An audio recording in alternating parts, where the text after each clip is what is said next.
नमस्कार, मैं धनंजय कुमार। आप देख रहे हैं भोजपुरी की तय खबरें। तो चलिए शुरू करते हैं आज की तय खबरें। पहली खबर है भोजपुरी के जुबली स्टार दिनेश लाल निरहुआ जी को दुबई में कौन सा अवार्ड मिला है, इसके बारे में आज सुबह में बताने वाला हूं। और आज सुबह में सभी अवार्ड के बारे में बताने वाला हूं स्टेप बाय स्टेप। अगली खबर आ रही है भोजपुरी के पावर स्टार पवन सिंह की तरफ से। भोजपुरी के पावर स्टार पवन सिंह को मिला है दुबई में बेस्ट सिंगर का अवार्ड। और किस गाने के लिए मिला है इसके बारे में आज सुबह में बताने वाला हूँ एक अलग से वीडियो बनाकर। और इस अवार्ड शो का नाम था इंटरनेशनल भोजपुरी फिल्म अवार्ड। अगली खबर आ रही है भोजपुरी की दबंग स्टार खेसारी लाल यादव जी की तरफ से, जिनकी एक बहुत ही जबरदस्त और शानदार फिल्म का ट्रेलर आप सभी के बीच आ चुका है, जिस फिल्म का नाम है मेरे नैना तेरे नैना। जो लोग इस फिल्म के ट्रेलर को अभी तक नहीं देखे हैं वे म्यूजिक के यूट्यूब चैनल पर जाकर देख सकते हैं। बहुत ही शानदार ट्रेलर है और ये फिल्म अवधि फिल्म है। अगली खबर आ रही है भोजपुरी के गायक और नायक प्रमोद प्रेमी यादव जी की तरफ से, जिनका एक बहुत ही जबरदस्त और शानदार चैता गाना आने वाला है, जिस गाने का नाम है खरिहनिया में छूटल बा। आज इस गाने को रिलीज किया जाएगा एंगल म्यूजिक के यूट्यूब चैनल पे किसी भी टाइम पे, और एक बार जरूर इस गाने को सुनिएगा, बहुत ही शानदार गाना होने वाला है। अगली खबर आ रही है भोजपुरी के गायिका और नायिका अक्षरा सिंह की तरफ से, जिनका एक बहुत ही जबरदस्त और शानदार वीडियो गाने का टीजर आने वाला है, जिस गाने का नाम है बिल्लो रानी।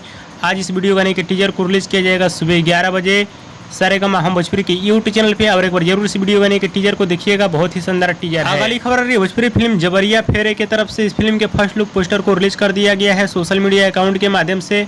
और इस फिल्म के स्टार कास्ट में नजर आएंगे भोजपुरी के सुपरस्टार गौरव झा और मणि भट्टाचार्य, और बहुत जल्द इस फिल्म का ट्रेलर भी आप सभी के बीच आने वाला है। अगली खबर आ रही है भोजपुरी के जुबली स्टार दिनेश लाल निरहुआ जी की तरफ से, जिनकी सुपरहिट फिल्म विजय पथ।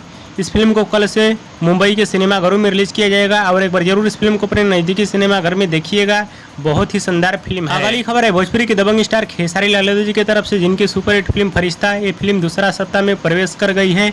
जो लोग अभी तक नहीं देखे हैं एक बार जरूर अपने नजदीकी सिनेमाघर में इस फिल्म को देखिए, बहुत ही शानदार फिल्म है। और दोस्तों, आप लोग की आज की खबर कैसी लगी नीचे कमेंट बॉक्स में जरूर बताइएगा, और इस वीडियो को ज्यादा लाइक करें, कमेंट करें, शेयर करें, सब्सक्राइब करें। धन्यवाद।